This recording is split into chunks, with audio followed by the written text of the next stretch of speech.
ಎಲ್ರಿಗೂ ಸಂಕ್ರಾಂತಿ ಹಬ್ಬದ ಶುಭಾಶಯಗಳು. ಹಾಗೆ ಇವತ್ತು ಏನು ಇಲ್ಲಿ ನಾವು ಬಿಡದವರ ಪರಸೆ ಅಂತೀವಿ, ಇಲ್ಲಿ ಏನೋ ಗಿರಿ ಪ್ರದಕ್ಷಿಣೆ ಜಾತ್ರೆ ಅಂತ ಹೇಳ್ತೀವಿ ನಾವು. ಇಲ್ಲಿ ಸುಮಾರು 15 ಹಳ್ಳಿಗಳಿಂದ ಉತ್ಸವ ಮೂರ್ತಿಗಳು ಬರ್ತದೆ. ಉತ್ಸವ ಮೂರ್ತಿಗಳ ದೇವರುಗಳನ್ನ ತಗೊಂಡ್ಬಂದು ಇಲ್ಲಿ ನಿಲ್ಲಿಸಿ ಇಲ್ಲೆಲ್ಲ ಭಕ್ತರು ಬಂದು ಪೂಜೆ ಮಾಡಿಸ್ಕೊಂಡು ಹೋಗುವಂತ ಒಂದು ಪದ್ಧತಿ ಸುಮಾರು 100 ವರ್ಷಗಳಿಂದ ಇದು ನಡ್ಕೊಂಡ್ ಬಂದಿದೆ.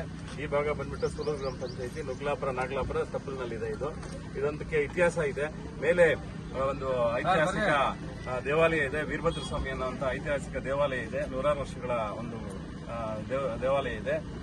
ಈ ಎಲ್ಲ ಏನು ಪೂಜೆಗಳನ್ನ ಚೆನ್ನಾಗಿ ನಮ್ಮ ಸುತ್ತಮುತ್ತಲ ಗ್ರಾಮಸ್ಥರು ಚೆನ್ನಾಗಿ ನಡೆಸ್ಕೊಂಡ್ ಬರ್ತಾ ಇದ್ರು.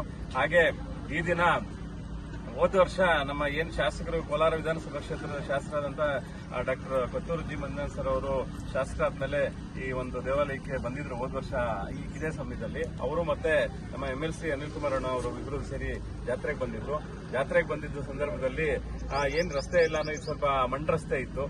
ಸುಮಾರು ಬೆಟ್ಟದ ಮೇಲೆ ಸ್ವಲ್ಪ ಸಿಮೆಂಟ್ ರಸ್ತೆ ಇತ್ತು. ಇನ್ನು ಉಳಿದಿದ್ದೆಲ್ಲಾನು ಇದೊಂದು 3/4 ಕಿಲೋಮೀಟರ್ ಅಷ್ಟು ಮಣ್ಣು ರಸ್ತೆ ಇತ್ತು. ಅದಕ್ಕೆ ಅವ್ರು ನೋಡ್ಬಿಟ್ಟೆ ಇಲ್ಲ ಒಂದು ಒಳ್ಳೆ ಜಾಗ, ನೋಡಕ್ಕೆ ತುಂಬಾ ವಾತಾವರಣ ಚೆನ್ನಾಗಿದೆ, ಬೆಟ್ಟದ ಮೇಲೆ ದೇವಸ್ಥಾನ ಇದೆ, ತುಂಬಾ ಇಷ್ಟೊಂದು ಗ್ರಾಮಗಳಿಂದ 15 ಗ್ರಾಮಗಳಿಂದ ದೇವರುಗಳು ಬರ್ತಾ ಇದೆ, ಇಲ್ಲೆಲ್ಲ ಬರ್ಬೇಕಂದ್ರೆ ಇಲ್ಲೆಲ್ಲ ವ್ಯವಸ್ಥೆ ಚೆನ್ನಾಗಿರ್ಬೇಕಪ್ಪ ಅಂತ ಹೇಳ್ಬಿಟ್ಟು ನಾವ್ ಯಾರು ಕೇಳಕ್ ಮುಂಚೆನೆ ಅವರೇ ಹೇಳ್ಬಿಟ್ರು. ಏನೋ ಇಲ್ಲೊಂದು ನಾನು ಒಳ್ಳೆ ರಸ್ತೆ ಮತ್ತೆ ಈ ಪ್ಲಾಟ್ಫಾರ್ಮ್ ಮಾಡ್ಕೊಡ್ತೀವಿ ಅಂತ ಅವರಿಬ್ರು MLA ಮತ್ತೆ MLC ಅವ್ರು ಮಾತಾಡ್ಕೊಂಡು ಹೇಳ್ಬಿಟ್ಟೋದ್ರು. ಮುಂದಿನ ವರ್ಷ ಬರೋಷ್ಟ್ರೊಳಗಡೆ ರೆಡಿ ಆಗಿರ್ತದೆ, ಹೊಸ ರೋಡ್ ಮೇಲೆ ನಾವು ಬರ್ತೀವಿ ಅಂತ ಹೇಳೋದ್ರು. ಅದೇ ಪ್ರಕಾರ ಸುಮಾರು 80 ಲಕ್ಷ ರೂಪಾಯಿಗಳನ್ನ ಮುಖ್ಯಮಂತ್ರಿಗಳ ವಿಶೇಷ ಅನುದಾನದಲ್ಲಿ ಹಾಕೊಟ್ಟು ಇದನ್ನ ರಸ್ತೆ ಕಾಮಗಾರಿಗಳನ್ನ ಮತ್ತೆ ಈ ಪ್ಲಾಟ್ಫಾರ್ಮ್ ಇಲ್ಲಿ ನಿಂತಿರೋದು ಈ ಪ್ಲಾಟ್ಫಾರ್ಮ್ ಇದೆಲ್ಲ ಮಾಡಿಕೊಟ್ಟು ಇವತ್ತು ಅದರ ಉದ್ಘಾಟನೆ ಕೂಡ ಈಗ 9 ಗಂಟೆಗೆ ಅಲ್ಲಿ ಉದ್ಘಾಟನೆ ಟೇಪ್ ಕತ್ತಿಸೋ ಮುಖಾಂತರ ಉದ್ಘಾಟನೆ ಕೂಡ ಮಾಡಿದ್ರು. ಈ ರಸ್ತೆ ಉದ್ಘಾಟನೆ ಮಾಡಿದ್ರು. ಹಾಗೆ ಈಗ ದೇವಾಲಯದಲ್ಲಿ ಅವರು ಮಾತಾಡ್ತಾ ಹಂಗೆ ಹೇಳಿದ್ರು, ಏನು ಇಲ್ಲೊಂದು ಮೂಲಭೂತ ಸೌಕರ್ಯಗಳು ಕೂಡ ಇಲ್ಲಿ ಆಗ್ಬೇಕು. ಹಂಗಾಗಿ ಬರೋರಿಗೆ ಹೋಗೋರಿಗೆ ಒಂದು ಶೌಚಾಲಯ ಆಗ್ಬೋದು, ಒಂದು ಸ್ನಾನದ ಕೊಠಡಿ ಆಗ್ಬೋದು, ಒಂದು ಸಮುದಾಯ ಭವನ ಆಗ್ಬೋದು, ಒಂದು ಕಿಚನ್ ಏನೋ ಪ್ರಸಾದ ಗಿಸಾದ ಮಾಡಕ್ಕೆ ಒಂದು ಕಿಚನ್ ಆಗ್ಬೇಕು. ಅದೇ ಎಷ್ಟಾದ್ರೂ ಆಗ್ಲಿ, ಅದು 50 ಲಕ್ಷ ಆಗ್ತದೋ 75 ಲಕ್ಷ ಆಗ್ತದೋ ನಾನು ಈ ಸತಿ ಗ್ರಾಂಟ್ ಅಲ್ಲಿ ಹಾಕೊಡ್ತೀನಿ. ಇಲ್ಲೊಂದು ಸುಸಜ್ಜಿತವಾದಂತ ಒಂದು ಸಮುದಾಯ ಭವನ ಆಗ್ಬೇಕು, ಅದನ್ನ ಮಾಡ್ಕೊಡ್ತೀನಿ ಅಂತ ಹೇಳಿ ಇವತ್ತು ನಮಗೆ ಮಾತು ಕೊಟ್ಟರು. ಮುಂದೆ ಒಂದು ಆರ್ಚ್, ವೀರಭದ್ರ ಸ್ವಾಮಿ ದೇವಾಲಯದ ಒಂದು ಆರ್ಚ್, ಫ್ರಂಟ್ ಅಲ್ಲಿ ಒಂದು ಆರ್ಚ್ ಮಾಡ್ಕೊಡ್ತೀನಿ ಅಂತ ಎರಡನ್ನೂ ಕೂಡ ಇವತ್ತು MLA ಅವರು ಮಾತು ಕೊಟ್ಟು ಹೋಗಿದ್ದಾರೆ ನಮಗೆ. ಮುಂದಿನ ಒಂದು ಜನವರಿ ಏನಿದು 15 ಸಂಕ್ರಾಂತಿ ಹಬ್ಬಕ್ಕೆ ಅದು ರೆಡಿ ಆಗ್ತದೆ ಅಂತ ನಮ್ಮೆಲ್ಲರ ಆಶಯ ಇದೆ.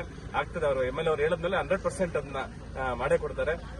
ಅದಕ್ಕಾಗಿ ನಾವು ಈ ಸೂಲೂರು ಗ್ರಾಮ ಪಂಚಾಯತಿ ಪರವಾಗಿ ಮತ್ತೆ ಈ ಸುತ್ತಮುತ್ತಲಿನ ಗ್ರಾಮಸ್ಥರ ಪರವಾಗಿ ಹಾಗೂ ನನ್ನ ವೈಯಕ್ತಿಕವಾಗಿ ನಾನು MLA ಆದಂತ ಅನಿಲಣ್ಣ ಇವರಿಗೆ ಕೊತ್ತೂರು ಮಂಜುನಾಥ್ ಸರ್ ಅವರಿಗೆ